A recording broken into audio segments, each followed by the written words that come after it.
خواب کیسے ہوتے ہیں، اچھے خواب برے خواب جو آپ نے بتائے، اس پہ تھوڑی سی تفصیل آپ کریں گے؟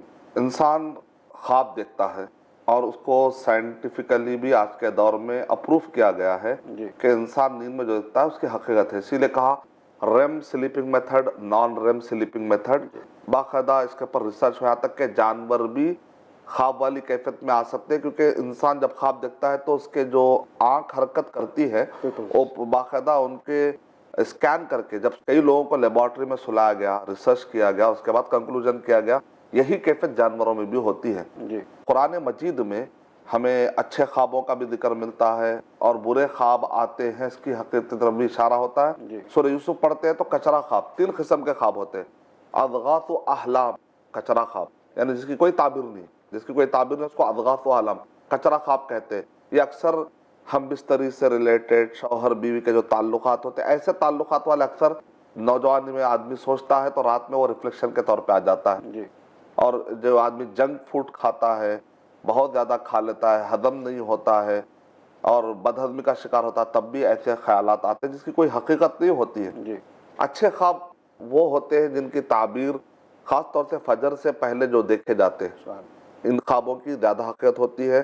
نیک لوگ جب خواب دیکھتے ہیں، نبی اکرم صلی اللہ علیہ وسلم نے ارشاد فرمایا مجھے نبوت سے پہلے خواب آنا شروع ہوئے، جو کچھ بھی میں رات میں دیکھتا تھا صبح میں سیم ایز اٹ از ویسا ہی پیش آتا تھا. سبحان تو یہ نیک لوگوں کی علامتیں ہوتی ہیں کہ اچھے خواب دیکھ لیں اور پھر اچھے خواب ویسے ہی آپ کو نظر آنا شروع ہو جاتے ہیں. تو برے خواب وہ ہوتے ہیں کہ آدمی گھبراتا ہے، پسینہ پسینہ ہوتا ہے. تو اچھے خواب اگر دیکھے تو ہم کو کیا کرنا چاہیے؟ تو بتایا جا رہا ہے کہ آدمی اچھے خواب دیکھے تو اللہ کی تعریف بیان کرے. کوئی بھی اچھا کام ہوتا ہے ہم کو کیا کرنا چاہیے؟ الحمدللہ کہنا چاہیے. پھر نبی اکرم صلی اللہ علیہ وسلم نے ارشاد فرمایا کسی بھی حسد کرنے والے کو نہ بتائے اچھا خواب، کسی بھی جاہل کو نہ بتائے، کیونکہ وہ غلط تعبیر اگر بتا دے گا تو ڈر ہے کہ کہیں ایسا نہ ہو کہ آدمی غلط سوچ میں مبتلا نہ ہو جائے. ایک اچھی چیز کو پا کر بھی وہ خوش نہ ہوا تو فائدہ کیا؟ صحیح بات. اور اچھے خواب کی کچھ علامتیں ہیں، یہ کیسے پہچاننا ہے؟ جیسے مثال کے طور پہ حسن بصری رحمۃ اللہ علیہ کے پاس ایک خاتون آئی، آ کر کہا کہ یہ جو ہریالی ہے، یہ جو گھاس ہے، میں آپ کو گفٹ دینے آئی ہوں. تو حسن بصری رحمۃ اللہ علیہ نے کہا کاش کہ تو یہ گفٹ مجھے خواب میں دیتی، کیونکہ خواب میں ہریالی یا ہری ہری گھاس گفٹ میں پانا مالداری کی علامت ہے. جتنے ہرے گھاس ہوگی جو چارہ کھلانے کے لیے، بکروں کو چارے کے لیے، اس ٹائپ کی جو بھی گھاس ہوتی ہے، ظاہر بات ہے آپ کے جانوروں کو فائدہ ہو رہا ہے، تو اتنے ہی لیول کا سونا اور چاندی اور جائیداد آپ کے فیوچر میں آنے والی ہے. سبحان تو دیکھیں آپ نے کس طریقے سے. تو بعض اوقات دیکھنے میں خواب بہت برے لگتے ہیں، برے خواب ہوتے ہیں، لیکن وہ اچھے ہو جاتے ہیں. جیسا کہ ایک شخص آیا ابن سیرین، تاریخی اعتبار سے اگرچہ کہ ابن سیرین رحمۃ اللہ علیہ کے پاس جو کتاب منسوب ہے اس کی کوئی حقیقت نہیں ہے، اس میں بہت سارے عجیب عجیب باتیں بھی ہیں، لیکن علماء کرام کے تجربات سے جوڑ کر قرآن و حدیث کی روشنی میں جو باتیں ہم کو صحیح لگتی ہیں اگر وہ بیان کی جائے تو اس میں کوئی تجربہ اور تعویل ایک الگ علم ہے. تو علم جاننے والے، تعویل جاننے والوں کی کتابوں کو سامنے رکھ کر کچھ باتیں، آج کل تو بہت ساری کتابیں آئی ہیں، جیسے خالد العنبری کی کتاب ہے موسوعۃ الاحلام والرؤى والاحلام، یعنی خواب اور خواب میں جو چیز دیکھتے ہیں اچھے یا برے خواب، ان سب کا موسوعہ الف سے لے کر یا تک اگر آپ یہ دیکھیں گے تو جنرل اس کا معنی یہ ہوگا، اگر آپ یہ دیکھیں گے تو جنرل اس کا معنی. جنرلی کیوں کہتے ہیں علماء کرام؟ کیونکہ بعض اوقات سیم خواب کسی کے لیے برا بھی ہو سکتا، جی سیم خواب کسی کے لیے اچھا بھی ہو سکتا. جی تب ایک خواب یہ ہے کہ ایک آدمی رو رہا تھا کہ میں نے بہت ہی گندا خواب دیکھا، اپنے سگی ماں کے ساتھ نعوذ باللہ میں برا کام کر رہا ہوں، جیسے بیوی کے ساتھ ایک آدمی تعلقات رکھتا ہے. تو اس کی تعبیر علماء کرام نے بتلائی ہے کہ محرم ہے، ماں کے لیے بچہ کیا ہے؟ محرم ہے، اور حج کے لیے محرم ہوتا ہے، احرام مانتا ہے، اور وہ جاتا ہے حرم کو. تو کہا کہ تم اپنی ماں کو حج کراؤ گے. دیکھنے میں خواب تو عجیب لگ رہا ہے، لیکن اس کی تعبیر ایسی بتائی گئی کہ بعض اوقات ایسے تم حرکتیں دیکھتے ہو یعنی تو اپنی ماں کا حق ادا کرو گے. لیکن شیطان کیا بعض اوقات اچھے خواب کو بگاڑنے کی کوشش کرتا ہے، ہم کو غم میں ڈالنے کی کوشش کرتا ہے. اچھے خوابوں کو بگاڑ کر غم میں ڈالنا شیطان کی عادت ہے، تو لہذا اس کا اچھے سے اچھا معنی نکالنے کی کوشش کرو. برا معنی کیوں نکالیں گے؟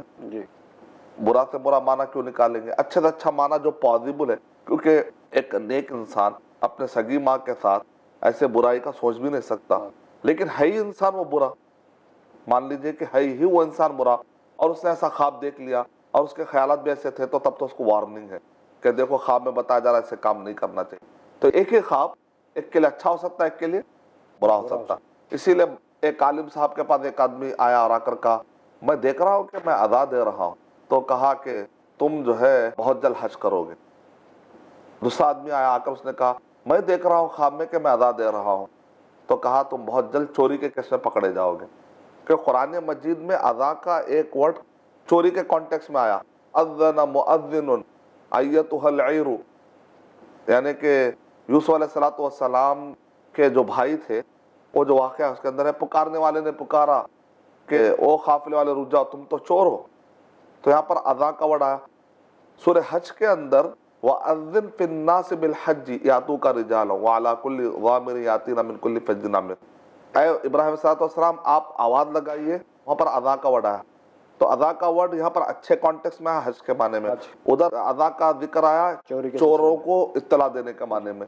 تو ایک ہی آدمی نے خواب دیکھا تو کہا تم حج کو جاؤ گے، دوسرا برا آدمی تھا، تو اس لیے خواب بتاتے وقت پر خالی خواب دیکھ کر نہیں بتا سکتے، بعض اوقات اس کا تھوڑا بیک گراؤنڈ بھی پوچھنا پڑے گا، بھائی آپ کی عبادت والی کیفیت کیسی ہے، آپ کی نمازوں کی حالت کیسی ہے، آپ کے اخلاق کیسے ہے، آپ اللہ کا حق ادا کرتے ہیں، مخلوق کا حق ادا کرتے ہیں، یا غفلت کی لائف گزار رہے ہیں۔ اگر وہ غفلت کی لائف گزار رہا ہے تو اس کے خوابوں میں وارننگ زیادہ ہوتی ہے، اگر وہ آدمی نیک لائف گزار رہا ہے اس کے خوابوں میں خوشخبریاں زیادہ ہوتی ہے، کیونکہ مبشرات کہا گیا خواب کو، خوشخبری دینے والے ہوتے ہیں، نبوت کا 40واں حصہ ہے، تو یہ ہمارے لیے خوشخبری کا ذریعہ بنتے ہیں اگر اس کی حالت اچھی ہو تو اچھے خواب اور برے خواب اگر کوئی دیکھ لے تو اس کو 6 کام کرنا چاہیے۔ پہلا کام یہ ہے کہ وہ جیسے ہی چمک کر اٹھے، پریشان کی ضرورت نہیں ہے، اعوذ باللہ من الشیطان الرجیم۔ اس کے بعد سیکنڈ کام یہ کرے کہ وہ اگر اس کو نیند بہت آ رہی ہے تو کروٹ بدل کے سوئے، سیم کروٹ پہ نہ سوئے ورنہ پھر وہ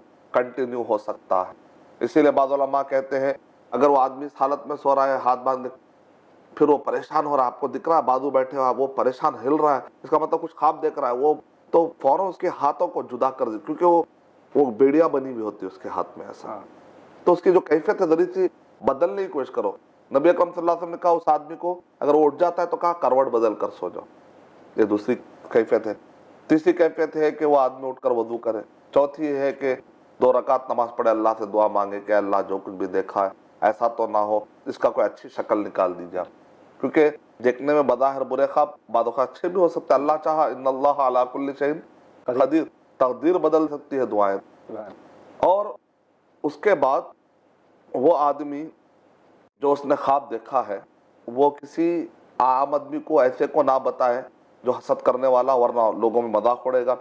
پانچواں یہ ہے کہ وہ کسی بھی حسد کرنے والے آدمی کو بتاتا ہوا نہ پھرے۔ اور چھٹواں یہ ہے کہ خواب میں جو کچھ بھی بتایا گیا ہے اس کو سامنے رکھو، اپنی زندگی کا محاسبہ کرے وہ آدمی کہ بھئی میں کہاں جا رہا ہوں۔ ہو سکتا ہے کہ یہ خواب دیکھنے میں برا ہو کہ اچھا تو نہیں ہے، وہ بھی جاننے کی کوشش کرے، ہو سکتا بظاہر پریشان ہو رہا ہے، اور اگر واقع برا ہے جاننے والے نے کہہ دیا، کنفرم کر دیا۔ مثال کے طور پہ ایک صاحب میرے پاس آئے، آ کر انہوں نے کہا مجھے کنفرم تھا کہ وہ محمد صلی اللہ علیہ وسلم ہے۔ میں نے کہا تم چہرہ دیکھے کیا؟ تو نہیں میں چہرہ تو نہیں دیکھا، کیونکہ چہرہ دیکھیں گے تو سوالات اور بڑھ جائیں گے، بتاؤ چہرہ کیسا تھا؟ کیونکہ شیطان محمد صلی اللہ علیہ وسلم کا روپ دھار نہیں سکتا، لیکن کسی اور کا روپ دھار کر آ کے دھوکہ دے سکتا ہے کہ میں نبی ہوں۔ تو اس لیے پوچھنا پڑے گا ایک آدمی سے کہ تم جو خواب دیکھ رہے ہو، وہ آدمی کہا میں نے دیکھا ایک بہت ہی کالے کلوٹے ایک انسان تھے محمد صلی اللہ علیہ وسلم۔ کہیں گے تم نے محمد صلی اللہ علیہ وسلم کو نہیں دیکھا۔ اسی لیے سعید بن المسیب رحمۃ اللہ علیہ کہتے ہیں جب بھی میرے پاس کوئی خواب کا دعویٰ کر کے آتا تھا تو میں پوچھتا تھا محمد صلی اللہ علیہ وسلم کے بارے میں تم کو کچھ معلومات ہے یا نہیں ہے؟ اگر وہ کہتا ہے کہ مجھے معلومات نہیں ہے تو پکڑا جاتا، تم نے کسی اور چیز کو دیکھ کر شیطان نے تم کو دھوکہ دینے کی کوشش کی۔ اکثر ایسا ہی ہوتا ہے، جتنے میرے پاس آتے ہیں ان کو محمد صلی اللہ علیہ وسلم کا حلیہ معلوم نہیں، وہ آ کر کہتے ہیں بہت کالے تھے، بہت لال تھے، ہم کہیں گے نہ وہ گورے تھے وہ نہ لال تھے، درمیانی تھے۔ نبی اکرم صلی اللہ علیہ وسلم کا چہرہ نہ بالکل باریک جیسا لمبا ہوتا ہے نہ گول، درمیانہ تھا۔ نبی اکرم صلی اللہ علیہ وسلم کا جو جسم تھا، قد تھا، نہ بالکل لمبے نہ بالکل گڈے، درمیانے تھے آپ کے جو بال تھے بالکل